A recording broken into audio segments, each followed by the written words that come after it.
Professor Ram Puniyani sir यांच्याबद्दल थोडी आपल्याला माहिती असावी म्हणून मी सहज बोलतो. Religion and politics in 2009, Osama, America and terrorism in 2012, communalism and anti Christian violence 2011, caste and communalism, जी कधीच जात नाही ती जात 2011, quest for social justice 2013, Muslims in Indian democracy 2013, god politics 2012, making sense of Ayodhya verdict 2011, Dalit and social justice, Indian democracy, pluralism and minorities, religion, power and violence, second assassination of Gandhi, Mumbai post 26 of November, and Ambedkar and Hindutva politics 2016, Indian nationalism versus Hindu nationalism that is 2016. या अत्यंत गाजलेल्या पुस्तकांची अलीकडे वाचन फार कमी झालेलं आहे, त्यामुळे समितीला आणि अशा पद्धतीचं वाचन संस्कृती तेवत ठेवण्याकरता आम्हाला आयोजन करावं लागतं. कारण की माणूस, समाज, राष्ट्र हा विचारांनी घडतो, आंदोलन त्यामुळे घडतात, आमचा अधिकार आणि संविधान त्यामुळे वाचतो. सर, सर्वांच्या वतीने आपल्याला अत्यंत नम्रपणे आजच्या जाहीर व्याख्यानाच्या अध्यक्षीय भाष्य करण्याकरता बोलवतो. आपण सर्वांनी त्यांच्या टाळ्या वाजवून उत्साह द्विगुणित करावा. अशोक रामटके जी, सुभाष वारे जी, मंच पर बैठे साथी, आदरणीय वक्तागण और प्यारे दोस्तों, सबसे अच्छी बात मुझे ये लगी कि ये जो आप जिस प्रकार का कार्यक्रम करते हैं, क्योंकि मैं जगह जगह देखता हूँ अंबेडकर जयंती हो, बुद्ध जयंती हो, इस प्रकार के दिन हो, लोग ज़्यादातर उसको एक फेस्टिवल के रूप में मनाते हैं. अच्छी बात है, पर वो वहीं तक रुक जाते हैं. इसके पीछे कौन सी चीज़ है जो हमको सिखाती है कि आज के समय में हमें आगे कैसे जाना है? ये एक बहुत महत्वपूर्ण सवाल है और हमें हमेशा ये सोचने की ज़रूरत है, जिसके लिए आप ये इस प्रकार का कार्यक्रम करते हैं. मुझे बहुत अच्छा लगा कि आप प्रबोधन के कार्यक्रम को उत्सव के साथ जोड़ते हैं, और ये प्रबोधन का कार्यक्रम ही है जो समाज के परिवर्तन के लिए बहुत महत्वपूर्ण है. मैं जो बाबा साहब को देखता हूँ, मैं गौतम बुद्ध को बाबा साहब की नज़र से भी देखता हूँ. इसके लिए गौतम बुद्ध को मैं बीच में ले आऊँगा और शुरुआत करूँगा बाबा साहब से.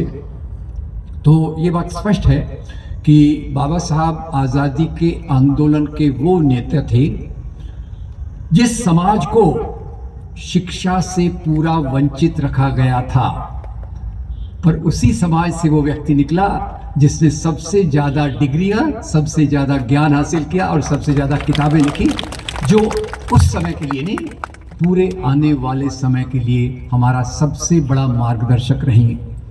ख्याल कीजिए कितने संघर्ष से वो गुजरे, कितनी जगह पे कहीं डीएससी कर रहे, कहीं डॉक्टरेट कर रहे, कहीं पीएचडी कर रहे, और अलग अलग प्रकार के वो मुद्दों पर उन्होंने ज्ञानवर्धन किया जो उनके दिल में बहुत एक बड़ा दर्द था कि कैसे है ये समाज जहाँ समाज का एक बड़ा तबका शिक्षा से वंचित है, गरीबी में पीड़ित है, और उस इतने बुरे समाज की समस्या को अगर हल करना है तो मैं क्या करूँगा. सवाल तो यही उठता है. व्यक्ति तभी काम करता है जब अंदर कोई दर्द होता है, कोई पीड़ा होती है. तो मैं इस बात को मानता हूँ कि बाबा साहब ने इतना जो लंबा संघर्ष किया अध्ययन के लिए, याद रखिए वो एक साधारण संघर्ष नहीं था. उन्होंने जो शिक्षा के लिए किया, अमेरिका जा रहे, इंग्लैंड जा रहे, यहाँ उन्होंने इतनी तकलीफें सही. उनका एक ही उद्देश्य था कि मैं इस समाज को वो मूल्य कैसे दूँ जिससे समाज में समता आए, खुशहाली आए, बेहतरी आए. ये मेरी समझ है कि जो उन्होंने अपना एक मार्गदर्शक तत्व, उनके अंदर जो एक पीड़ा थी, दुख थी, तकलीफ थी, उसका समाधान करने के लिए उन्होंने ज्ञान प्राप्ति की कोशिश की. तो जब वो राजनीति के पटल में आए तो तैयार थे, वैचारिक रूप से तैयार थे, धर्म के रूप से तैयार थे, और इसीलिए आने के बाद उन्होंने जो बातें की उसको मैं उसी सीक्वेंस में ले चलने की कोशिश करूँगा जिसमें बाबा साहब एक नैतिक रूप में अपने 3 गुरुओं को रखते हैं. ये तो बहुत एलिमेंट्री होगी, बहुत साधारण होगी. आपको याद होगा बाबा साहब अपना पहला गुरु किसको मानते हैं? गौतम बुद्ध. आप भी जवाब दे सकते हैं, मुझे अच्छा लगता है बीच बीच में आप भी बोले तो अच्छा लगता है. पहला कौन गुरु? गौतम बुद्ध. क्यों गौतम बुद्ध को उन्होंने गुरु इसलिए माना कि गौतम बुद्ध एक ऐसे समाज व्यवस्था में आए थे जहां गैर बराबरी थी, ऊंच नीच थी, वर्ण व्यवस्था थी. वैदिक धर्म था जो कहता था ये ऊंच नीच, जो जन्मजात ऊंच नीच है, ये ब्रह्मा की बनाई हुई है. जिन वेदों को आज संस्कृति का मुख्य आधार कहा जाता है। इस पर भी मैं आऊंगा। आज संविधान का विरोध इसी सांस्कृतिक आधार पे किया जा रहा है। ये जो राजनीति बाबा साहब के विचारों को खत्म करने के लिए खड़ी है, विरोध करने के लिए खड़ी है, पहले तो मैं कह दूं कि बाबा साहब के विचार कभी खत्म नहीं हो सकते। एक ताकत है जिसको बाबा साहब के विचारों से बहुत तकलीफ है, और वो आज ये बताने की कोशिश कर रही है ये संविधान क्या है। सुभाष वारे जी इतना अच्छा बोलते हैं, पर संविधान क्या है? अरे संविधान से ऊपर तो वो मूल्य है जो वेदों में दिए हैं, जो मनुस्मृति में दिए हैं। तो इतना एक खतरनाक राजनीति हमारे तरफ चारों तरफ चल रही, और मुझे लगता है उस राजनीति का उद्देश्य आप पहचान लेंगे तो बहुत अच्छा है, नहीं तो मैं बताऊंगा। उस राजनीति का उद्देश्य है, बाबा साहब ने जिन मूल्यों के आधार पे एक अच्छे समाज का सपना देखा था, उन मूल्यों को अटैक करते रहना, उनका विरोध करते रहना। और जो मूल्य पे समाज चलता था वैदिक काल में, ऊंच नीच के और ऊंच नीच को प्रस्थापित करने के लिए कहा जाता था, ये मूल्य तो सीधा ऊपर से आए हैं। ऊपर से जब आए हैं ये मूल्य, ब्रह्मा जी के आए हुए। खैर इस शहर का नाम भी ब्रह्मपुरी है, वो अच्छी बात है। जब ब्रह्मा जी के मूल्य आए हैं तो आप और मैं कौन होते हैं इस वर्ण व्यवस्था का विरोध करने वाले। उस समय गौतम बुद्ध खड़े होते हैं और वो कहते हैं मानव मात्र में सभी समान हैं। ये इतना क्रांतिकारी मूल्य जो उस समय गौतम बुद्ध ने दिया था, इसके लिए बाबा साहब ने उनका अपना पहला गुरु माना था। बाबा साहब के मूल्यों की आधारशिला को अगर हम समझेंगे तो उस पर अमल करने के लिए हमें ज़्यादा आसानी होगी। तो समता का मूल्य, और उसी के साथ साथ उस समय बहुत चलता था, जैसे वारे जी ने कहा जगत मिथ्या ब्रह्म सत्यम क्यों कहा जाता था? जगत मिथ्या ब्रह्म सत्यम इसलिए कहा जाता था, और किनके द्वारा कहा जाता था? जिनका पेट भरा हुआ था वो खाली पेट लोगों को कहते थे जगत की क्यों बात करते हो, जगत की बात करोगे तो तुम विद्रोह करोगे, इसलिए ये जगत को मिथ्या मानो, सच केवल वो है जो ऊपर है, उसी के बारे में सोचो। हमारा पेट तो भरा हुआ है, हमारे तो कोई प्रॉब्लम नहीं है, और तुम्हारे लिए हम ब्रह्मा जी को खड़ा करके दे रहे हैं, आप उसी के बारे में सोचिए और समाज को चलाइए। मैं इसी सिलसिले में अभी एक कैंपेन चलाई जा रही है, स्पष्ट रूप में कहूँ वो कैंपेन ये चलाई जा रही है कि भारत के महानतम संत कौन थे, कौन हैं। तो उसके जवाब में शंकराचार्य जी को रखा जा रहा है। अब आलोचना नहीं करनी चाहिए, पर आलोचना के बगैर कई बार बातें समझती भी नहीं है, क्योंकि जो द्वंद्व है, द्वंद्व में एक तरफ एक मूल्य, दूसरी तरफ दूसरे मूल्य है, कई बार उनका समन्वय नहीं होता। इसलिए जब बाबा साहब कहते हैं, बाबा साहब ये नहीं कहते कि जातियों के बीच में समन्वय करो, वो कहते हैं जाति व्यवस्था का उन्मूलन करो। मैं बाबा साहब के रास्ते पर ही चलकर उन मूल्यों को की आलोचना करूंगा जो समन्वय की बात करते हैं। तो खैर मैं बात कर रहा था शंकराचार्य, जगत मिथ्या ब्रह्म सत्यम। भगवान गौतम बुद्ध ने कहा ब्रह्मा जिसने देखा है वेरी गुड, मैं तो केवल इस दुनिया को देख रहा हूँ जहाँ दुख है, पीड़ा है, बीमारी है, गैर बराबरी है। इन समस्याओं को अगर मैं देखूंगा तो मैं उनको हल कर पाऊंगा, और मेरा कोशिश यही रहेगी कि समाज की समस्याओं को देखा जाए ताकि उसको हल किया जाए। इसलिए वो उनके पहले एक गुरु रहते हैं। उनका आध्यात्मिक पक्ष भी बहुत मजबूत है, और जो सामाजिक पक्ष है, सामाजिक पक्ष में सबसे बड़ी बात है समता।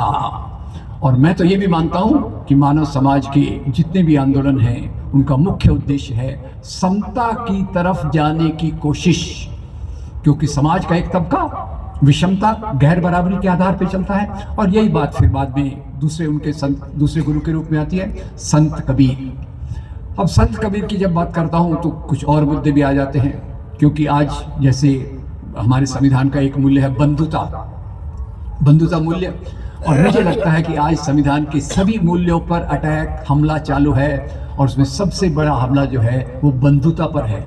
और बंधुता पर हमला जो है वो धर्म के नाम पर है।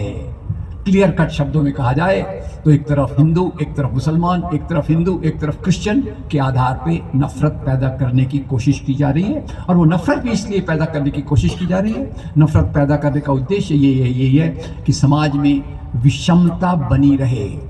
इसलिए उनके दूसरे गुरु संत कबीर को याद करते हुए मैं एक हिंदी का दोहा बताऊंगा, बहुत कठिन नहीं है, उसका एक बहुत अच्छा अनुवाद हमारे यहाँ महाराष्ट्र के एक महान शिक्षक ने किया, वो भी बताऊंगा।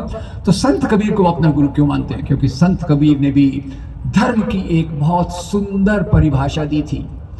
धर्म के ऊपर हजारों किताबें हैं, लाखों उसके व्याख्याता हैं, आचार्य हैं, पंडित हैं, मौलाना हैं, पादरी हैं, बहुत है। और उसमें 2 वाक्यों में धर्म को समाहित करना, जैसे धर्म का इंस्टीट्यूशन भी है, धार्मिक किताबें भी हैं, कर्मकांड भी हैं, पूजा के स्थान भी हैं, पवित्र स्थान भी हैं, उससे जुड़ी हुई कई संस्कृतियां भी हैं। पर संत कबीर को उन्होंने अपना गुरु क्यों माना होगा? मेरे हिसाब से ये है क्योंकि संत कबीर ने धर्म को एक मानवता के रूप में देखा। क्या कहते हैं संत कबीर? पोथी पढ़ पढ़ जगमुआ, पंडित भया न कोय, 2.5 अक्षर प्रेम के पढ़े सो पंडित होय। और ये अगर कठिन हिंदी लग रही है तो हमारे महाराष्ट्र के महान शिक्षक साने गुरु जी ने उसका बड़ा अच्छा अनुवाद किया है, उतनी प्यारी प्रार्थना के रूप में। आपको याद होगा, हम स्कूलों में पढ़ते हैं ना, खरा तो जगाला, खरा तो एकची धर्म जगाला प्रेम अर्पावे। जो मानवता से प्रेम सिखाता है वो धर्म है, और जो दूसरों के प्रति नफरत सिखाता है वो धर्म के नाम की राजनीति है। ये मैं क्यों ला रहा हूं? क्योंकि आज वही धर्म के नाम की राजनीति, धर्म नहीं, धर्म के नाम की राजनीति वो उन मूल्यों पे हमला कर रही है जो बाबा साहब ने लाए थे, जो आज़ादी के आंदोलन में बाकी लोगों ने लाए थे, उन पर हमला कर रही है, ताकि गैर बराबरी के, इनइक्वालिटी के, कास्ट सिस्टम के मूल्यों को समाज में गहरा किया जाए। तो ये संत कबीर का रोल था। क्योंकि उस समय भी आप देखिए तो एक तरफ हिंदू थे, मुसलमान थे, हिंदू राजा थे, मुसलमान राजा थे, वो भी थोड़ा हमको समझना चाहिए। क्योंकि आज मेरा पूरा विश्वास है कि बंधुता को तोड़ने के लिए एक संगठन लगातार काम कर रहा है, और वो हमारे दिमाग में खड़ा कर रहा है कि भाई एक तरफ हिंदू हैं, एक तरफ मुसलमान हैं, दोनों हमेशा लड़ते रहे हैं। गलत, इससे गलत बात हो नहीं सकती। मानव समाज में जो भी झगड़े हुए हैं धर्म के मूल्यों के कारण नहीं हुए हैं।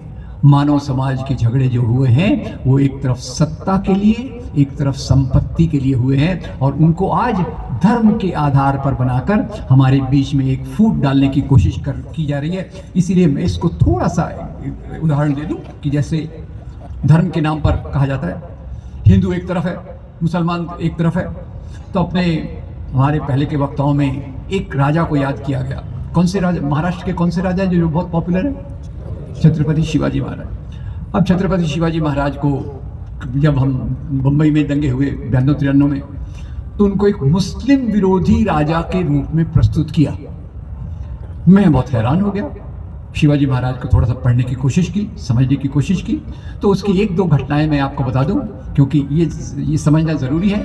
हम शिवाजी महाराज का आदर तो करते हैं, पर शिवाजी महाराज कैसे सभी धर्मों का आदर करते थे इस बात को भूल जाते हैं। और आज धर्म के नाम पे समाज को बांटने वाली ताकतें इसी चीज़ का फ़ायदा लेके हिंदू बना मुस्लिम करके समाज में एक बहुत बड़ा डिस्कॉर्ड, बहुत बड़ा संघर्ष पैदा करने की कोशिश कर रहे हैं। तो 1-2 घटनाएं थोड़ी मैं बता दूं। शिवाजी महाराज के बारे में आपको पता होगा, शिवाजी महाराज के पिता कोई राजा नहीं थे, और शिवाजी महाराज ने जब अपने राज्य की स्थापना की तो आप में से कितनों को पता है कि उनकी पहली लड़ाई किसके साथ हुई थी? उनकी पहली लड़ाई हुई थी चंद्रराव मोरे से। हिंदू मुसलमान का मामला नहीं है। शिवाजी महाराज की सत्ता स्थापित हो रही तो 2 लोगों को तकलीफ हो रही, दिल्ली से औरंगजेब को और बीजापुर से आदिल शाह को। उनको तकलीफ क्यों रही? अगर शिवाजी महाराज का राज्य बनेगा तो उनके लगान का एरिया कम हो जाएगा। संपत्ति, याद रखिए, संपत्ति मेन थिंग जो राजाओं का था वो संपत्ति से जुड़ा हुआ था। तो खैर आदिल शाह के नवाब ने, ये बीजापुर के नवाब आदिल शाह ने अपने एक जनरल को भेजा, उसका नाम भी आपको पता होगा, अफजल खान। और अफजल खान आया शिवाजी महाराज से डील करने के लिए, अंग्रेजी शब्द है, उसको मराठी में समझ लीजिए। तो वो अफजल खान आया, अफजल खान ने एक पहाड़ पे अपना तंबू बना लिया और महाराज को संदेश भेजा कि महाराज मैं आया हूँ, हम लड़ने क्यों लड़ेंगे, हम बातचीत से अपना प्रॉब्लम हल कर लेंगे। महाराज ने बोला no problem, very good idea, पर बोले एक बात है, आप जब मुझे मिलने आओगे, मेरे तंबू पे आओगे, तो बिना हथियार के आना। अब यहाँ एक गोच हो गई। महाराज ने बात स्वीकार कर ली, पर महाराज को किसने रोका इसका जरा नाम सुनिए, क्योंकि वो महाराज जब जा रहे थे बिना तलवार के, तलवार का उल्लेख भी महाराज जी ने किया, तलवार हमें, उनकी तलवार तो हमेशा शार्प रहती थी, तो उनको, क्योंकि उनके पास तलवार नहीं थी, तो उनके एक जासूस ने रोका और कहा, महाराज आपकी हाइट भी अफजल खान से कम है, आपकी बॉडी साइज भी अफजल खान से कम है, तो अफजल खान तो बिना हथियार के भी आपका मर्डर कर सकता है। महाराज भोले मत बनो, ये गुप्त हथियार, काय म्हणतो आपण याला, गुप्त हथियार साथ में लेकर जाओ। और उस जासूस का नाम था रुस्तमे जमान। महाराज गए, अफजल खान ने उन पर अटैक किया, उनके गले को दबाने की कोशिश की। महाराज ने वाघ नख निकालकर अफजल खान के पेट में डाल दिया। अफजल खान मर रहा है। अफजल खान की तरफ से उनका एक सचिव आया जिसने तलवार निकाली और शिवाजी महाराज को मारने की कोशिश की। और अफजल खान के सचिव का नाम था कृष्णाजी भास्कर कुलकर्णी, जरा याद रखिए। और एक और बता देता हूँ राजा की बात बीच में क्योंकि आ गई। आज मुख्य मुद्दा वही है कि धर्म के नाम की राजनीति हमारे दिमाग की चेतना को भ्रष्ट कर चुकी है, काफी भ्रष्ट कर चुकी है। इसको वापस लाना बहुत मुश्किल है। एक और बात है, अभी एनसीईआरटी की बातों को हम पढ़ रहे थे, कल ही आया। अब भारतीय संविधान में तो है India that is Bharat, am I right? Yes, no? India that is Bharat. अभी एनसीईआरटी ने निर्देश दिया है कि किताबों में इंडिया शब्द का उल्लेख नहीं होगा। ख्याल कीजिए कैसे हमला किया जाता है बाबा साहब के विचारों पर संविधान पे, ये उसका एक और उदाहरण दिखता है। तो खैर, इंडिया दैट इज भारत, अब उसमें केवल वो इंडिया शब्द को निकालने की कोशिश कर रहे हैं। पर ये मैं आपको बता दूं, इसी तर्ज पर पहले एक बार राजस्थान में एक वो सरकार आई थी, पहचानना आपको है, वो सरकार आई थी जिसका निशान कमल का फूल है। कौन सी? अरे आप तो बोलते ही नहीं कुछ, मेरे को ही बोलना पड़ रहा है। ठीक है, तो वहाँ उस सरकार में एक मंत्री महोदय थे, उन्होंने बोला क्या लिखा है हमारी किताबों में, हल्दी घाटी की लड़ाई में अकबर और राणा प्रताप की लड़ाई हुई, अकबर जीत गए, राणा प्रताप हार गए। अरे ये कैसे हो सकता है, हिंदू राजा कैसे हार सकता है? अभी एनसीईआरटी ने निर्देश दिया है कि वही बातें इतिहास में बताओ जहां हिंदू राजा जीते थे। अब राजा और प्रजा का क्या लेना देना, वो आज तक मुझे समझा नहीं। राजा राजा होता है और हम जैसे रंक रंक होते हैं। खैर, तो मंत्री महोदय ने कहा किताब को बदल दो, बताओ, बोलो, लिखो कि हल्दी घाटी की लड़ाई में अकबर हार गए, राणा प्रताप जीत गए। एनीवे, हमको क्या, हमें क्या फर्क पड़ता है? जिसको जिताना है जिता दो, जिसको हराना है हरा दो। किसी को हराने जिताने से हमारी परिस्थिति में कोई फर्क नहीं होता, पर इसको हिंदू मुसलमान की लड़ाई बताने से हमको फर्क पड़ता है। क्यों? हल्दी घाटी के मैदान में चलिए, एक तरफ अकबर की फौज है, एक तरफ महाराणा प्रताप की फौज है। और जब हम देखते हैं अकबर की फौज, तो अकबर की फौज में खुद अकबर नहीं है, तो अकबर की सेना का नेतृत्व कौन कर रहा है? राजा मान सिंह। तो सवाल का जवाब जरूर दीजिएगा, बताइए अकबर की फौज में केवल मुसलमान है या हिंदू मुसलमान दोनों हैं? दोनों हैं। चलते हैं राणा प्रताप जी के पास। राणा प्रताप जी की फौज में राणा प्रताप खुद अपनी सेना का नेतृत्व कर रहे हैं, चेतक घोड़े पर बैठकर। और उनके दो सेनापति हैं, एक सेनापति का नाम है राम सिंह और दूसरे का नाम है हकीम खान सूर। वही सवाल आ गया, राणा प्रताप की सेना में केवल हिंदू हैं या हिंदू मुसलमान दोनों हैं? दोनों हैं। तो ये हिंदू मुसलमान की लड़ाई है या दो राजाओं की लड़ाई है? ये लड़ाई धर्म के लिए है कि सत्ता के लिए?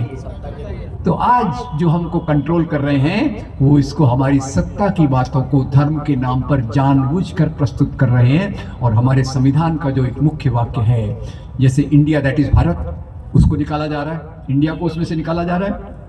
और ये कहा जा रहा है कि हिंदू राजाओं की शौर्य गाथाओं को बताओ। खैर, एनीवे, अब ये एक बात हुई। तो ये संत कबीर से जुड़ी हुई जो मैं बात बता रहा था, इससे संत कबीर को मेरे ख्याल से डॉक्टर अंबेडकर इसीलिए उनको गुरु माना होगा कि उन्होंने, संत कबीर ने ये बताने की कोशिश की कि सच्चा धर्म वही है जो इंसान को पूरी मानवता से प्रेम करना सिखाए।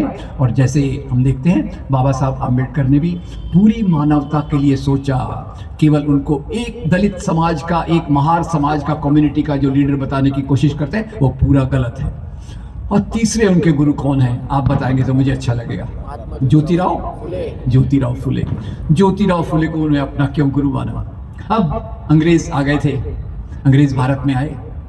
और ये भी आपको बता दूं कि भारत की गुलामी जो चालू होती है वो अंग्रेजों के आने के बाद चालू होती है। वो कंगना रनावत का उल्लेख आता है। कंगना रनावत को पता नहीं गुलामी की क्या परिभाषा है। मेरी गुलामी की परिभाषा है जब देश की संपत्ति को लूटकर बाहर ले जाते हैं। जब देश का नियंत्रण बाहर से होता है वो गुलामी का पीरियड होता है। तो ये बताइए, बाबर से लेके औरंगजेब तक ये जो राजा थे, क्या वो हमारा गुलामी का पीरियड था? गुलामी का पीरियड नहीं था। इसलिए वो आपके प्रधानमंत्री जो है ना, वो बोलते हैं हम 1000 साल से गुलाम थे। कैसे गुलाम थे भैया? अरे हम मुसलमान राजा यहाँ थे, मुसलमान राजा यहाँ थे, हिंदुओं के साथ मिलकर राज भी करते थे। और यहाँ दो बातें मैं जोड़ दूं बाबा साहब आम्बेडकर के साथ, महत्वपूर्ण बातें इतिहास को समझने की। और वो समझ है बाबा साहब आम्बेडकर के समविचारी। ये भी ख्याल कीजिएगा, उनको आज बहुत बदनाम किया जाता है।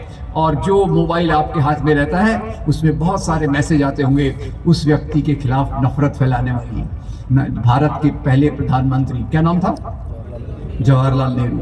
उनकी किताब डिस्कवरी ऑफ इंडिया में वो बताते हैं कि भारत में बहुत सारे लोग आए, शाक, हून, बाद में मुसलमान आए, क्रिश्चियंस उसके पहले आए, पर सब लोगों ने यहाँ अपनी सभ्यता संस्कृति का योगदान दिया। अब अंग्रेजों के आने के बाद ये शिक्षा जो लाई गई वो एक बहुत महत्वपूर्ण था। अभी तक सेमिनरी थे, गुरुकुल थे, और मुख्य बात यह है दलितों को शिक्षा वर्जित थी। बहुत सारे कानून बने हुए थे कि अगर आपने किताब पढ़ ली तो आपने अगर वेदोच्चार किया तो जीभ काट ली जाएगी, वेद को सुन लिया तो आपके कान में सीसा डाल दिया जाएगा। ऐसी बातें चल रही थी। तो अंग्रेज मॉडर्न एजुकेशन लाए, हमारे भले के लिए नहीं लाए, ये बात क्लियर है, पर उससे हमारा भी भला हुआ। किसी भी चीज को ब्लैक एंड व्हाइट, काले एंड सफेद के रूप में नहीं देखना चाहिए। कोई उन्होंने खुद के फायदे के लिए लाया, पर उससे हमारा भी फायदा हुआ, पर हमारा पूरा फायदा नहीं हुआ। पूरा फायदा क्यों नहीं हुआ? क्योंकि ये जो शिक्षा अंग्रेज लाए वो शिक्षा उस समय भी दलित प्राप्त नहीं कर सकते थे। और इसलिए एक महान महात्मा ज्योतिराव फुले, पुणे में ही फुलेवाड़ा है जहाँ से उन्होंने दलितों के लिए स्कूल चालू किया, दलितों के लिए शिक्षा चालू की। और उस समय ये मुख्य कारण था, दलित चेतना में जो शुरुआत हुई वो ज्योतिराव फुले जी के साथ हुई। और थोड़ा आपको मजाक की बात बता दूं, दलितों के लिए शिक्षा, आज तो हम शिक्षा के आगे नौकरी की, बराबर के अधिकारों की बात कर रहे हैं। इन अधिकारों को दबाने की कोशिश के लिए नई नई चीजें चल रही हैं, पर उस समय दलितों के बीच में शिक्षा लाना आसान नहीं था। ज्योतिराव फुले जी के लिए भी आसान नहीं था। और एक और बात थी, समाज का एक तबका जो दकियानुसी था, जो पुरातन पंथी ऑर्थोडॉक्स मूल्यों में मानता था, उसने दलित शिक्षा का विरोध किया। और दलित शिक्षा के विरोध में हमारे अपने महाराष्ट्र में ही, मराठी में इतना मुझे याद है, एक दलितों की शिक्षा को रोकने के लिए एक अफवाह फैलाई गई। क्या कहा गया? कलयुग आले, शिक्षा गेली शूद्रा घरी। ये चीज ज्योतिराव फुले को फेस करनी पड़ी। तो इसको मैं मजाक में फिर पूछ लेता हूं, सतयुग वो युग है जिसमें स्त्री और शूद्रों को शिक्षा नहीं मिलती, कलयुग वो युग है जिसमें दलित और स्त्रियों को शिक्षा मिलने की संभावना है। तो आप जरा जवाब देके बताइए, कौन सा युग चाहिए आपको, सतयुग या कलयुग? मैं जवाब नहीं दूंगा इसका जवाब आपके साथ है। पर खैर, ज्योतिराव फुले की बात आई तो सावित्रीबाई जी को हम नहीं भूल सकते। स्त्रियों के बराबरी का अधिकार भी बाबा साहब के लिए उतना ही महत्वपूर्ण था। ये सुभाष जी ने आपको बताया, मैं उसका पूरा समर्थन करता हूँ। और ज्योतिराव फुले के साथ सावित्रीबाई जी ने लड़कियों के लिए स्कूल खोला, लड़कियों के लिए स्कूल खोला। वेरी गुड, मैं कह रहा हूँ वेरी गुड, पर लोगों ने क्या बोला, वेरी गुड या वेरी बैड? लोगों ने बोला वेरी बैड। और वो इसलिए दूसरा एक भी और भी याद कीजिए, अभी मैं मालेगांव में था 4 दिन पहले, तो मालेगांव में पता चला कि मालेगांव की एक महिला जिसका ओरिजिन मालेगांव में था, वो सावित्रीबाई जी के स्कूल की पहली शिक्षिका थी। नाम याद है आपको? फातिमा शेख, याद रखिएगा, फातिमा शेख।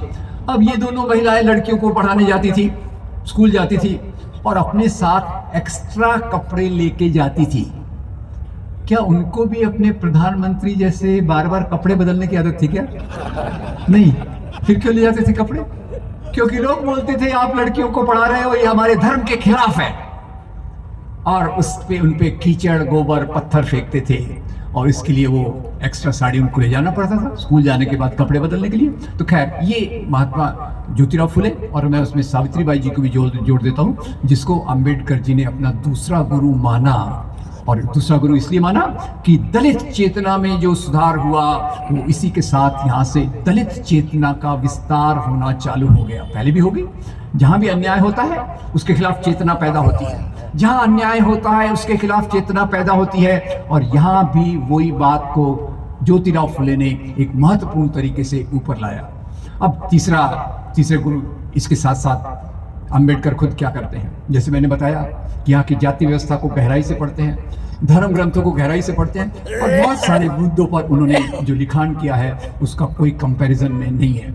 मैं आपको स्पष्ट रूप से बता दूं कि मुझे जब भी आज की राजनीति के बारे में कोई सोचना पड़ता है तो मैं सबसे पहले अंबेडकर जी की कोई रचना लेता हूँ, उसमें ढूंढता हूँ अंबेडकर जी ने भारतीय इतिहास के बारे में लिखा, क्या लिखा, और उसके आधार पर अपने विचारों को विकसित करने की कोशिश करता हूँ। और यहाँ ये बात कह दूँ कि डॉक्टर अंबेडकर के हिसाब से भारत के इतिहास के 2 चरण हैं। आज तो ये चलता है ना, एक इतिहास लाया गया अंग्रेज़ों के द्वारा, उस इतिहास को सांप्रदायिक ताकतों ने ले लिया। पहले वो बता देता हूँ, फिर डॉक्टर अंबेडकर जो इतिहास कहते हैं उसके बारे में कहता हूँ।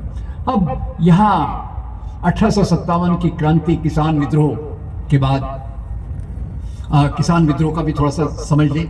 1857 का आपको याद रखना चाहिए, ये भारत का पहला स्वतंत्रता संग्राम था। तो आपको याद है कि इसकी चिंगारी किसने लगाई सबसे पहले? मंगल पांडे। मंगल पांडे। और इस विद्रोह का नेता कौन था? बहादुर शाह जफर। बहादुर शाह जफर के साथी कौन थे? तात्या साहब टोपे, नाना साहब पेशवा, झांसी की रानी। अब मैं झांसी की रानी बोलता हूँ तो वो जो कंगना जी की बात कर रहे थे उनकी बात मत लाइएगा, क्योंकि वो लकड़ी के घोड़े पर बैठकर झांसी की रानी की एक्टिंग करती थी। मैं वास्तविक झांसी की रानी की बात कर रहा हूँ। खैर, हिंदू मुसलमान मिलकर अंग्रेजों के खिलाफ लड़े, अंग्रेजों की सत्ता डगमगा गई, तो उन्होंने सोचा अगर हमको यहाँ राज्य करना है तो कौन सी नीति लगाना पड़ेगा? फूट डालो और राज करो। इसके चलते उन्होंने भारतीय इतिहास को हिंदू युग, मुस्लिम युग और ब्रिटिश युग के आधार पर प्रस्तुत किया अपनी किताबों में। बाबा साहब इतिहास को कैसे देखते हैं? बाबा साहब देखते हैं कि भारत में पहले एक क्रांति हुई, और क्रांति क्या थी? क्रांति थी बुद्ध धर्म का आना। बुद्ध धर्म का आना ये क्रांति था जिसने समता के मूल्यों को सामने लाया। और बुद्ध धर्म के विस्तार के बाद ये भी याद रखिए, ये सवाल हर समय मेरे सामने रहता था कि गौतम बुद्ध का इसी एरिया में था, गौतम बुद्ध को मानने वाले सबसे बड़े सम्राट भारत में हुए, क्या नाम है उनका? सम्राट अशोक। और वो भी थोड़ा सम्राट अशोक के बारे में भी मैं 2-4 शब्द जरूर बोलना चाहूंगा। तो खैर, वो कहते हैं बुद्ध धर्म का आना एक क्रांति था, और इसके बाद एक ब्राह्मणवादी प्रतिक्रिया हुई। और ब्राह्मणवादी प्रतिक्रिया के चलते हुए पुष्यमित्र शुंग, शशांक और शंकराचार्य, इन्होंने सामाजिक आधार पे और वैचारिक आधार पे बुद्ध धर्म को समाप्त करने की कोशिश की। बुद्ध लोगों पे हमले हुए, बौद्ध विहारों को हमला किया गया, तोड़ा गया, उनको मंदिर के रूप में परिवर्तित किया गया।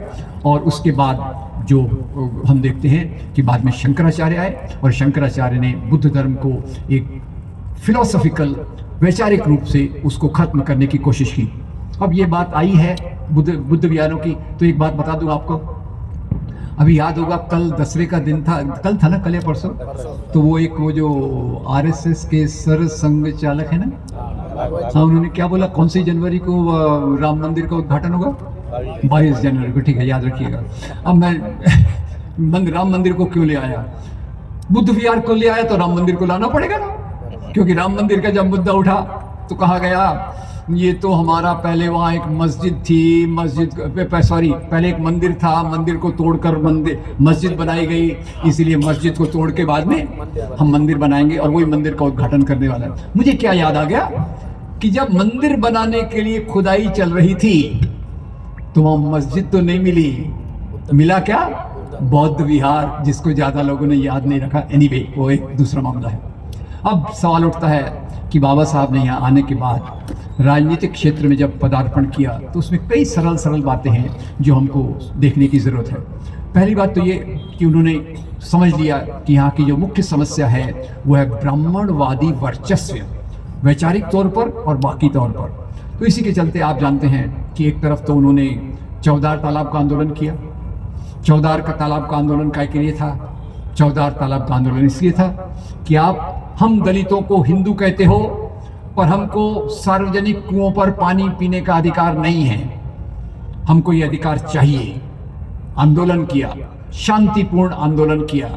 और जब उन्होंने जाकर महाड़ में, मैं भी वहां गया था देखने उस तालाब को, मैं वहां जाकर उन्होंने पानी पिया, तो उनके पानी की पीने के बाद पानी को शुद्ध किया गया। शुद्ध कैसे किया गया? उसमें क्लोरीन मिलाई गई? नहीं। फिर गाय का वो जो सब कुछ रहता है ना, गाय का गोबर, गाय का वो जिसके लिए आजकल कई चीजें चल रही हैं पवित्रता के नाम पे, वो मिलाया गया। तो ये चौदार तालाब।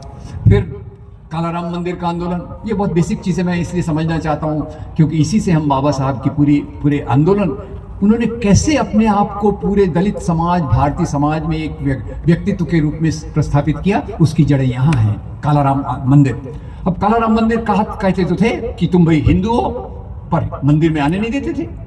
जब उन्होंने इसकी घोषणा की कि हम कालाराम मंदिर नासिक में प्रवेश करेंगे, तो ट्रस्टियों ने अंदर से ताले लगाए, बाहर से लोगों को, लाठी वालों को खड़ा कर दिया। ये गए, मंदिर प्रवेश का उनको नहीं करने दिया गया। और उसी के साथ, अब आपका जवाब चाहिए, उसी के साथ उन्होंने एक किताब को जलवाया।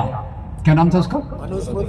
मनुस्मृति को जलवाते समय, ये भी एक पहले कह दूं, फाइनल बात आने के पहले, मनुस्मृति को जलाते समय उन्होंने खुद अपने हाथ से नहीं जलाया था। किसने जलाया था? बापू साहेब सहस्त्रबुद्धे। याद रखिए, बाबा साहब के समर्थकों में, करीबी दोस्तों में बहुत सारे ब्राह्मण थे। बाबा साहब को ब्राह्मणों से नफरत नहीं थी, ब्राह्मणवाद का विरोध था, इस बात को याद रखिए। तो मनुस्मृति किसने जलाई? बापू साहेब सहस्त्रबुद्धे। और उस समय बाबा साहब ने क्या सोचा होगा? बाबा साहब ने यही सोचा होगा, मनुस्मृति में शूद्र और स्त्रियों की गुलामी के कानून दिए हैं, ये कानून मुझे मंजूर नहीं है, इसलिए मैं इस किताब को जलाने का समर्थन करता हूं। और वही बाबा साहब एक तरफ मनुस्मृति जलाते हैं, और बाद में जो विस्तार में मेरे पहले सुभाष जी ने बहुत अच्छे से बताया, वो भारतीय संविधान के ड्राफ्टिंग कमेटी के अध्यक्ष भी बनते हैं। तो बाबा साहब क्या कर रहे हैं? मनुस्मृति को जला रहे हैं और भारतीय संविधान की ड्राफ्टिंग कमेटी की अध्यक्षता करते हैं। मनुस्मृति में शूद्र और स्त्रियों की गुलामी के कानून दिए हैं, और भारतीय संविधान वो क्रांतिकारी किताब है जो हमको स्वतंत्रता, समता, बंधुता और न्याय देता है। अब ये इस प्रकार से बाबा साहब को देखिए, और आज उनके खिलाफ बहुत आलोचना होती है, बहुत नफरत फैलाई जाती है। मैं इस बात पर मैंने शुरुआत की कि जब बाबा साहब मनुस्मृति जला रहे थे, उसके 10 साल के अंदर, 10 साल के करीब 10 साल बाद, एक व्यक्ति थे जो मनुस्मृति की तारीफ में बहुत कुछ लिख रहे थे। अभी आपको याद करना पड़ेगा। और उन व्यक्ति का नाम था माधव सदाशिव गोलवलकर। कौन थे वो? आरएसएस के सर संघ चालक माधव सदाशिव गोलवलकर ने लिखा कि भारत में तो हमारे संविधान, हमारे मूल्य इतने प्राचीन काल से मौजूद हैं कि सब लोग दांतों तले उंगली दबाते हैं कि कितने अच्छे कानून यहाँ बने हुए थे। और बाबा साहब उसी किताब को जला रहे हैं। खैर, अब ये चीज़ों के साथ साथ अब एक बात और मैं लाना चाहता हूँ कि कई हमारे लोगों में ऐसा लगता है कि महात्मा गांधी को मैं जानबूझ के यहाँ ला रहा हूँ, क्योंकि मुझे पता है हम में से कई लोगों को में ये भरा गया है कि महात्मा गांधी अंबेडकर के बहुत बड़े विरोधी थे। ये बात सच है कि पूना जो कम्युनल अवार्ड आया, कम्युनल अवार्ड में दलितों को सेपरेट इलेक्टोरेट, पृथक निर्वाचन क्षेत्र दिए, मुसलमानों को दिए, सिखों को दिए, पर दलितों को जो सेपरेट इलेक्टोरेट दिए, महात्मा गांधी ने उसका विरोध किया। उन्होंने कहा कि इससे हमारा समाज और बढ़ जाएगा। गांधी की मजबूरी ये थी, मजबूरी कहूँगा मैं, कि वो उनका मुख्य उद्देश्य था अंग्रेज़ों की गुलामी से मुक्ति प्राप्त करना। तो इसलिए उन्होंने पृथक निर्वाचन क्षेत्र का विरोध किया और रिजर्व कॉन्स्टिट्यूएंसी को सपोर्ट किया। बाद में जाकर इसी बात पर समझौता हुआ, और जो पृथक कॉन्स्टिट्यूएंसी मेरे ख्याल से 70 के करीब देने वाले थे, रिजर्व कॉन्स्टिट्यूएंसी 150 के करीब अलॉट की गई। और बाद में बाबा साहब ने इस पर जो समझौता किया, कई लोग इसको बहुत एक गलत तरीके से बताते हैं, पर मैं इतना बताना चाहता हूँ, पूना पैक्ट के बाद सबसे बड़ा परिवर्तन जिसमें आया, उसका नाम था मोहनदास करमचंद गांधी। उससे आप नफरत कीजिए, प्यार कीजिए, जो भी कीजिए, पर वो हमारे आज़ादी के आंदोलन के नेता थे। उनमें क्या परिवर्तन आया? उन्होंने बाबा साहब को समझा, ये व्यक्ति क्या चाहता है। और उसके बाद 1932 के बाद महात्मा गांधी ने फैसला किया कि अगले 3-4 साल तक मैं राजनीति में नहीं कुछ करूंगा, मैं केवल एक ही काम करूंगा। वो क्या काम है? जो बाबा साहब ने मुझे रास्ता दिखाया है, दलित व्यवस्था की समाप्ति के लिए मैं काम करूंगा। क्या किया उन्होंने?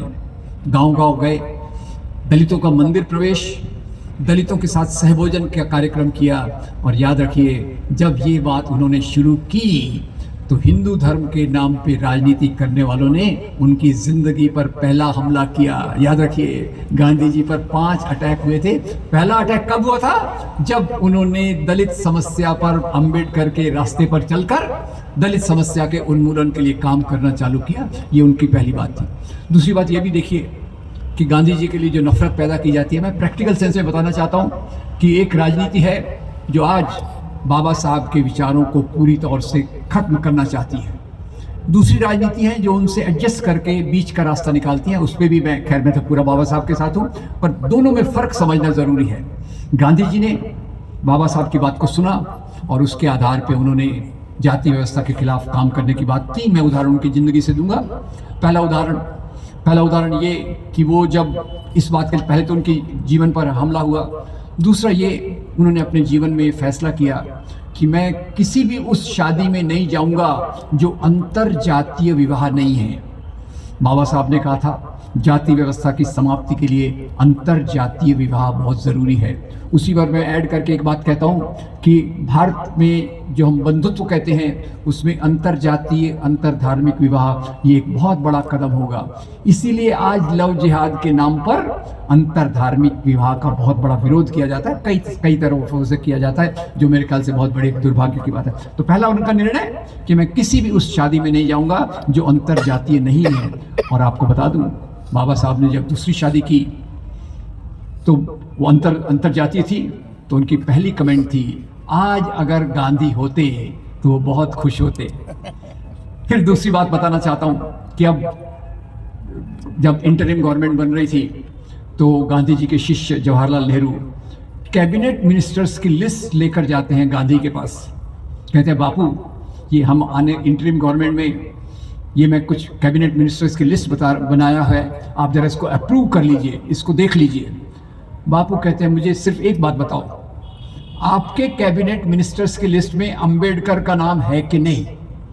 नेहरू कहते हैं, वो तो है मेरी लिस्ट में। तो बोले ठीक है, बाकी लिस्ट मुझे देखने की जरूरत नहीं है, आपको जैसा करना करो। ये पहली बात।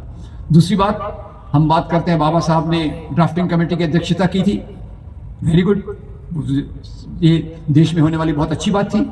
पर ये बात आप भूल जाते हैं कि इसके लिए भी नेहरू गांधी के पास गए थे। क्या पूछने? बापू कॉन्स्टिट्यूएंट असेंबली बनी है और इसमें सबसे इंपॉर्टेंट पार्ट है ड्राफ्टिंग कमेटी, आप बताइए इसकी अध्यक्षता के लिए मैं किसका नाम सुझाऊं? बापू 3 शब्द कहते हैं, ड्राफ्टिंग कमेटी की अध्यक्षता के लिए अंबेडकर उचित रहेंगे। और उसके बाद तुरंत ये फैसला किया गया जिसके कारण हमको इतना अच्छा संविधान मिला। तो खैर, एक तरफ ये बात हुई। अब संविधान तो मिला, पर दूसरा मैं बताना चाहता हूं कि 1925 से एक संगठन बना है जिसको मैं मानता हूं कि हमारी आज की लोकतांत्रिक राजनीति स्वतंत्रता, समता, बंधुता और न्याय के मूल्यों के खिलाफ था। और वो क्यों बना था उसका भी मैं कारण जोड़ना चाहता हूं दलित आंदोलन से। पहले तो आपने उस संगठन का नाम पहचान लिया है कि बताऊं? पहचान लिया। वेरी गुड, चलिए थैंक यू वेरी मच, मेरा कुछ तो काम आपने आसान कर दिया। अब वो संगठन बना 1925 में, संगठन बना नागपुर में। ऐसा लगता है कि वो मुस्लिम विरोध में खड़े हैं। अभी आप देख रहे होंगे पैलेस्टाइन इजराइल का युद्ध चल रहा है और उसमें वो लोग बहुत खुश हैं कि मुसलमानों को फिर से पीटा जा रहा है, तो वो उनकी खुशी का कारण है। ऐसा लगता है कि वो मुसलमान विरोध के कारण बने थे, पर आपको बता दूं कि उनके बनने का मुख्य कारण मुस्लिम विरोध नहीं था। उनके बनने का मुख्य एक कारण था कि उस समय नागपुर के विदर्भ क्षेत्र में दलितों ने ज्योतिराव फुले और दूसरी जागरूकता को लेकर एक आंदोलन चलाया था। उसका नाम था ब्राह्मणवाद विरोधी आंदोलन। अंग्रेजी में इसको कहते हैं नॉन ब्राह्मण मूवमेंट। गेल ऑमेट जो एक बहुत बड़ी विद्वान थी, उन्होंने इस पर थीसिस किया था, नॉन ब्राह्मण मूवमेंट। और ये नॉन ब्राह्मण मूवमेंट के कारण विदर्भ नागपुर एरिया के सवर्ण काफी हिल गए कि ये क्या हो रहा है। ये तो हमारे अभी तक गुलाम है, ये अब अपने अधिकारों की मांग कर रहे हैं। ब्राह्मणवाद और जमींदार, आपको ये भी बता दूं कि महाराष्ट्र में एक बहुत शब्द लोकप्रिय है, बुरा मत मानिएगा, मैं किसी जाति के लोगों के खिलाफ नहीं हूं, पर जातिवाद के खिलाफ हूं और उस विचारधारा के खिलाफ हूं जो एक जाति को श्रेष्ठ और दूसरे को निम्न मानती है। तो इस का एक जो शब्द है वो आप सबको पता होगा, शेठजी भट्ट जी।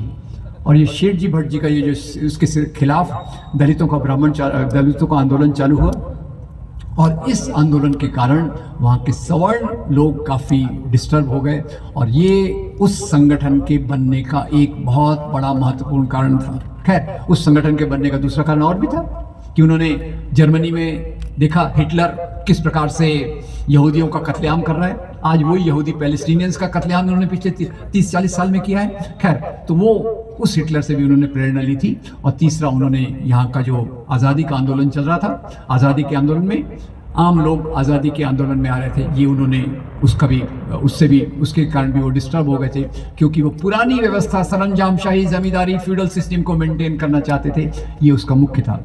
अब भारत की आज़ादी के जो 3 मुख्य मूल्य जो संविधान में आए, स्वतंत्रता, समता, बंधुता और न्याय, इसमें मैं ऐसा देखता हूँ कि भारत जैसे एक विविधतापूर्ण राष्ट्र में भगत सिंह जैसे लोग हुए जिन्होंने एक बहुत महत्वपूर्ण काम किया और लोगों के अधिकारों की बात को सामने रखा। आपको आश्चर्य होगा कि भगत सिंह वो व्यक्ति थे जिन्होंने यहाँ की जाति व्यवस्था के खिलाफ बहुत अच्छा लिखा है, जिन्होंने दलितों के बारे में भी बहुत अच्छा लिखा है। और आपको ये भी बात बता दूं कि भगत सिंह को जब फांसी की सज़ा दी गई, उसके बाद बाबा साहब ने अपनी पत्रिका में एक उनको ऑबिट्यूरी श्रद्धांजलि का लेख लिखा और उसमें ये भी लिखा कि जिस प्रकार के क्रांतिकारी भगत सिंह थे उनको मैं सलाम करता हूँ, पर यह भी बताता हूँ कि भगत सिंह की फांसी की सज़ा को कोई माफ़ नहीं कर सकता था। तो बाबा साहब का जो विचार था वो काफ़ी व्यापक था।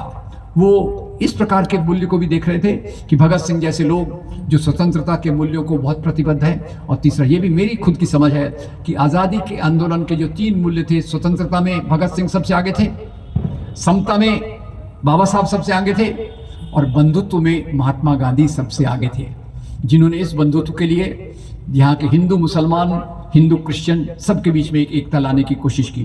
तो खैर, इसी को लेकर बाबा साहब ने संविधान के मूल्यों की बात की। और ये भी है कि यहाँ की जो ब्राह्मणवादी व्यवस्था है उसके खिलाफ बाबा साहब को बहुत क्रोध था, आक्रोश था, गुस्सा था। इसलिए 1956 में तो उन्होंने बुद्ध धर्म को स्वीकार किया, पर उसके 20 साल पहले ही वो घोषणा कर चुके थे। उन्होंने पहला एक वाक्य कहा था कि आज का जो हिंदू धर्म है उसको ब्राह्मणवादी है, क्योंकि हिंदू धर्म की बहुत सारी परंपराएं हैं, नाथ, तंत्र, भक्ति, शैव सिद्धांत। महात्मा गांधी को मैं 20वीं शताब्दी का महानतम हिंदू मानता हूँ, क्योंकि उन्होंने हिंदू धर्म की बहुत अच्छी व्यापक समझ रखी थी, जिसमें ऊंच नीच को बाद में उन्होंने कम करने की कोशिश की थी। तो एक तरफ महात्मा गांधी के ये मूल्य और दूसरी तरफ समता के लिए बाबा साहब ने जो काम किया उसकी कोई सानी नहीं है। तो जैसे फ्रांसीसी क्रांति में हम देखते हैं कि स्वतंत्रता, समता, बंधुता के मूल्य वहाँ के जो क्रांतिकारी फिलोसोफर थे रूसो ने लाए। भारत में इन तीनों का जो समागम है वो संविधान में मिलता है।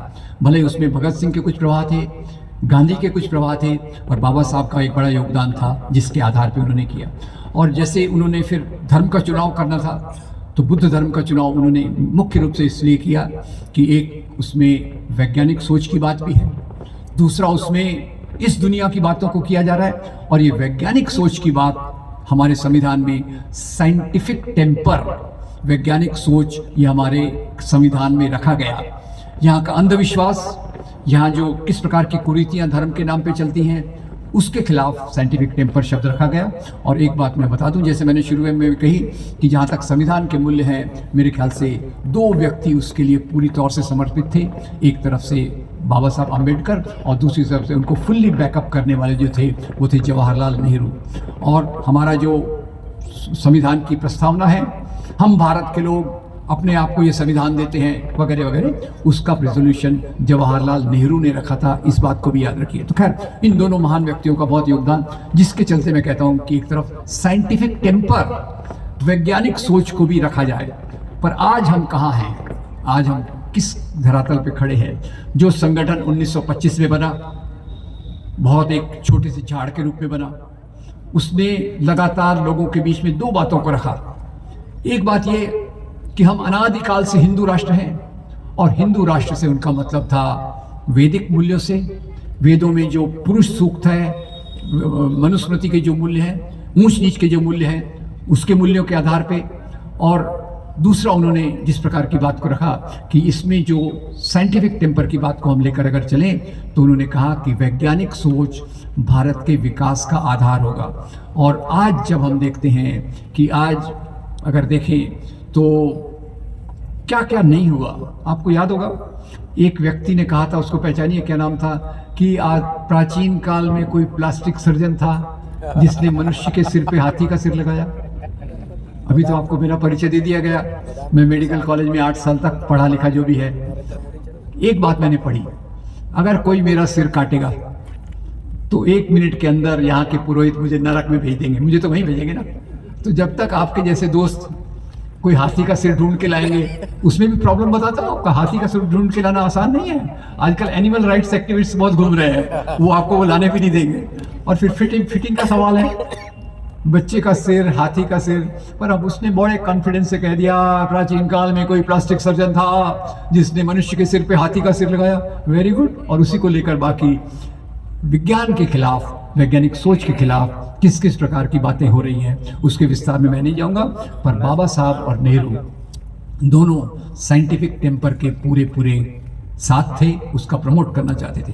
तो आज बाबा साहब के मूल्यों को और उन मूल्यों को जो आज़ादी के आंदोलन के केंद्र में थे, उनको कैसे हम बचा कर रखें।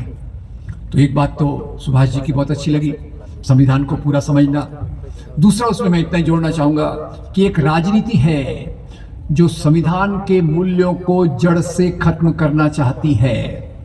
आपको पता होगा अभी जेएनयू में काफ़ी कुछ गड़बड़ झाला हुआ, और वो कन्हैया कुमार स्टूडेंट लीडर को पकड़ा गया, डॉक्टर्ड सीडी बनाई गई, और उसमें कन्हैया कुमार ने जो कहा, उसने कुछ नारे दिए थे ना, आज़ादी के नारे दिए थे, गरीबी से आज़ादी, जाति व्यवस्था से आज़ादी वगैरह वगैरह। तो उसको उस जेएनयू में अभी एक वाइस चांसलर अपॉइंट किया गया।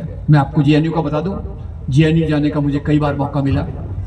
इतना अच्छा लगता है, इतना अच्छा माहौल है, लोग क्योंकि उनको खुलापन है, डिस्कस करते हैं, अपने विचारों को आगे ले जाते हैं। और उसी के आधार पे जेएनयू में से ऐसे ऐसे विचारक निकले, लेखक निकले, ब्यूरोक्रेट्स निकले, पॉलिटिशियंस निकले। आज उस जेएनयू की वाइस चांसलर क्या लिखती हैं, उस जेएनयू की वाइस चांसलर जो भी उनका नाम है देख लीजिएगा, वो लिखती हैं कि भारत के लिए संविधान कोई चीज़, कोई मायने नहीं रखता। भारत के लिए कोई चीज़ मायने रखती है तो भारत क्योंकि एक सांस्कृतिक राष्ट्र है। सांस्कृतिक राष्ट्र से क्या मतलब? मनुस्मृति और वैदिक मूल्य। सांस्कृतिक से उनका मतलब चारवाक से नहीं है, बुद्ध से नहीं है, कबीर से नहीं है। तो पहले हमला किया गया मनुस्मृति के माध्यम से। और यहाँ एक बार बताना मैं भूल गया, आप सब खुश हो रहे कि संविधान आया, पर वो संगठन उस समय खुश हुआ था क्या जब संविधान लागू हुआ 26 जनवरी 1950 को? नहीं। उसका एक मुखपत्र है, उनका ऑफिशियल कुछ नहीं होता, रजिस्टर नहीं होता, मेंबरशिप नहीं होती, कुछ नहीं होती। उनका एक मुखपत्र है, ऑर्गेनाइजर। ऑर्गेनाइजर ने एडिटोरियल लिखा, ये क्या संविधान बना है, आलोचना करते हुए लिखा, ये क्या संविधान बना है, इसमें तो हमारे जो प्राचीन भारत के आदर्श किताब ब्रैकेट में मनुस्मृति, उसका तो कोई उल्लेख ही नहीं है। सबसे हमारी बड़ी उपलब्धि जो मनुस्मृति थी उसका यहाँ उल्लेख ही नहीं है। और उसके उनमें बाद में कहा कि ये संविधान भारत के लोगों को मंजूर नहीं होगा, भारत के हिंदुओं को मंजूर नहीं होगा, क्योंकि वो ब्राह्मणवादी संस्कृति में पले हुए हैं। तो भारतीय संविधान पर हमला, ये पहले गोलवलकर की किताब में मैंने पढ़ा, फिर ऑर्गेनाइजर में उनके मुखपत्र में पढ़ा, और अभी पिछले 3 साल से उनके विचारक लगातार भारतीय संविधान के खिलाफ लिख रहे हैं, एक भाषा में दूसरी भाषा में। तो दोस्तों आज हम करें क्या? बिल्कुल सही है, संविधान को समझें, पर संविधान को हमको एक प्रैक्टिकल रूप में भी ले जाना पड़ेगा। वो कौन सी ताकतें हैं जो भारतीय संविधान को समाप्त करना चाहती हैं, उसके मूल्यों के खिलाफ उस पर अटैक करना चाहती हैं? तो निश्चित रूप से मैं कहूँगा ये वो ताकत है जो हिंदू धर्म के नाम पर राष्ट्र बनाना चाहती है। हिंदू धर्म के नाम पर राजनीति करना चाहती है। मेरी मान्यता है किसी भी धर्म के नैतिक मूल्य से प्यार बढ़ता है, मोहब्बत बढ़ती है, भाईचारा बढ़ता है, बंधुत्व बढ़ता है, पर धर्म के नाम की राजनीति वो यहाँ हो या पाकिस्तान में हो या अफगानिस्तान में हो या श्रीलंका में हो, धर्म के नाम की राजनीति हमेशा देश को पीछे ढकेलती है। इसलिए दो उदाहरण दे दूं आपको। भारत आजाद हुआ और भारत की आजादी को मैं अंबेडकर नेहरू क्रांति कहता हूं। क्यों? अंबेडकर का संविधान और नेहरू की वो नीतियां जो उन्होंने अपने भाखड़ा नंगल बांध के स्पीच में समराइज की थी। नेहरू ने क्या कहा था? नेहरू ने कहा, उस समय, खैर मेरी जनरेशन के लोग यहाँ कम ही होंगे, हमको उस समय लाल गेहूं खाना पड़ता था, अन्न की उत्पादन बहुत कम थी, अमेरिका से PL 480 आता था जो वहाँ के जानवर भी नहीं खाते थे।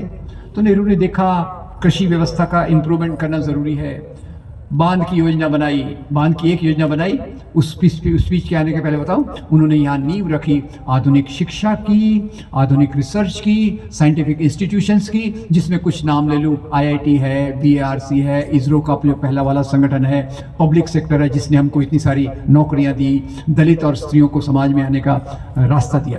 तो एक तरफ इस क्रांति का जो आधार था उसको मैं एक तरफ अंबेडकर और दूसरी तरफ नेहरू, इन दो को सामने रखता हूँ।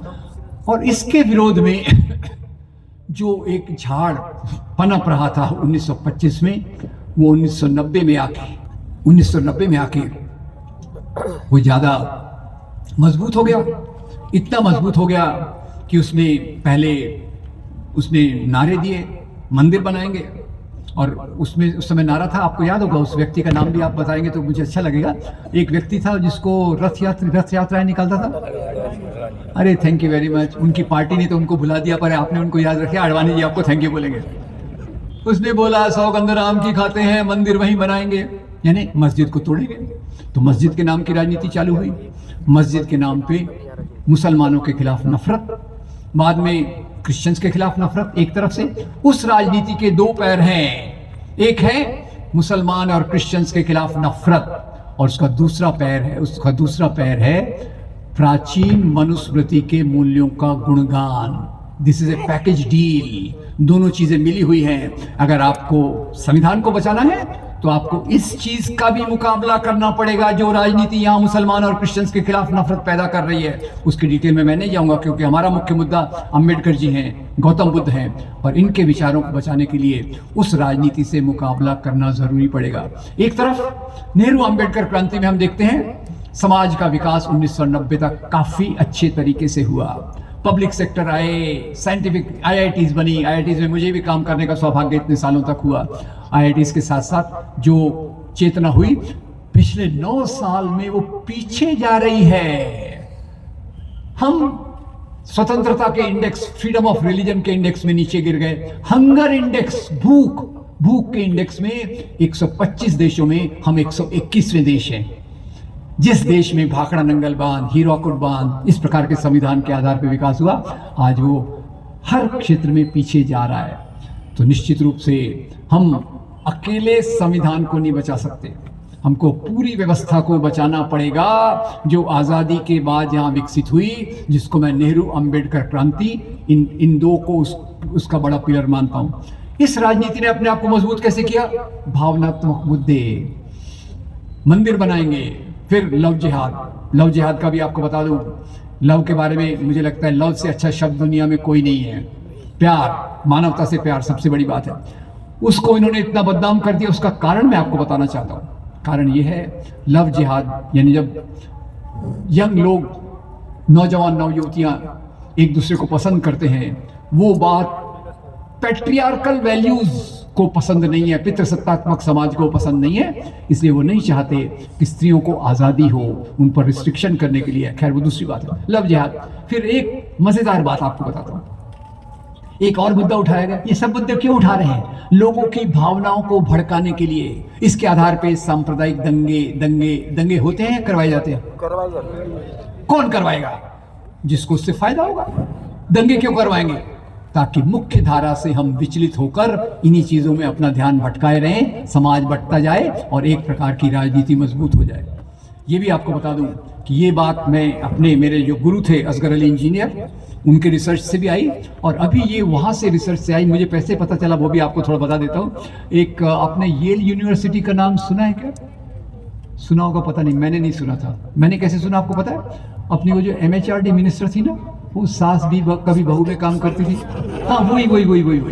तो वो MHRD मिनिस्टर बनी, लोगों ने बोला ये तो कितनी कम पढ़ी लिखी है, तो वो बड़े गुस्से में, जैसे गुस्से में स्पीच देती है ना, गुस्से में, मुझे कम पढ़ी लिखी बोलते हो? देखो मैं तो येल यूनिवर्सिटी से डिग्री लाई हूँ। मैं बहुत इम्प्रेस हो गया, प्रभावित हो गया। येल यूनिवर्सिटी का रिसर्च फॉलो करने लग गया। येल यूनिवर्सिटी का एक रिसर्च आया जो इकोनॉमिक टाइम्स में भी और दूसरी जगह भी मैंने उसके बारे में लिखा। येल यूनिवर्सिटी का रिसर्च बताता है भारत में जहां भी दंगे करवाए जाते हैं वहां एक पार्टी पहले से ज्यादा पावरफुल हो जाती है।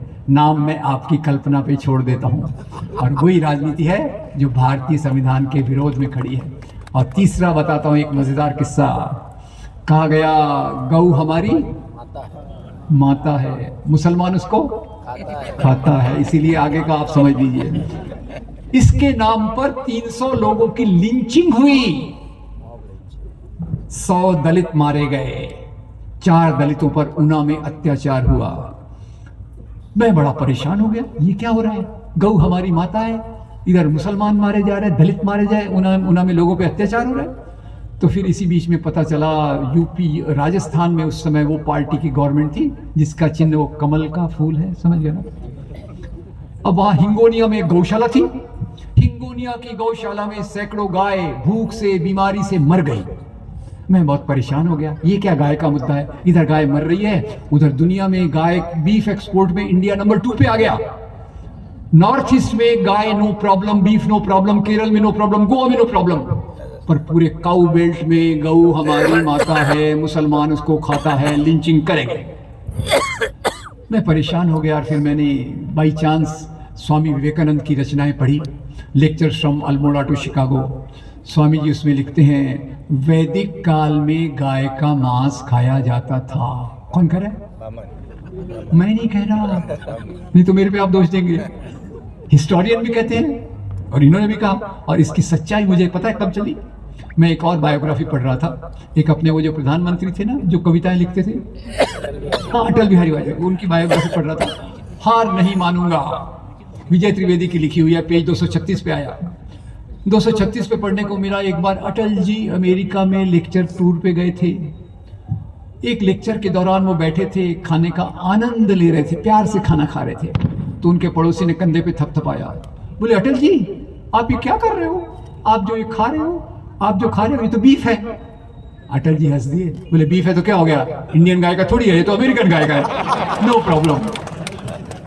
तो दोस्तों ऐसे मुद्दे खड़े किए जा रहे हैं, गरीबी, भूखमरी, बेकारी, किसानों का सवाल, बड़े बड़े वायदे, कुछ नहीं पूरे हो रहे।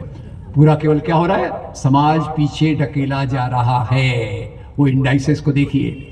इसलिए अगर हमको भारत को बचाना है, संविधान को बचाना है, तो मैं 3 मेरे रिक्वेस्ट हैं जो आपसे मैं करना चाहूँगा।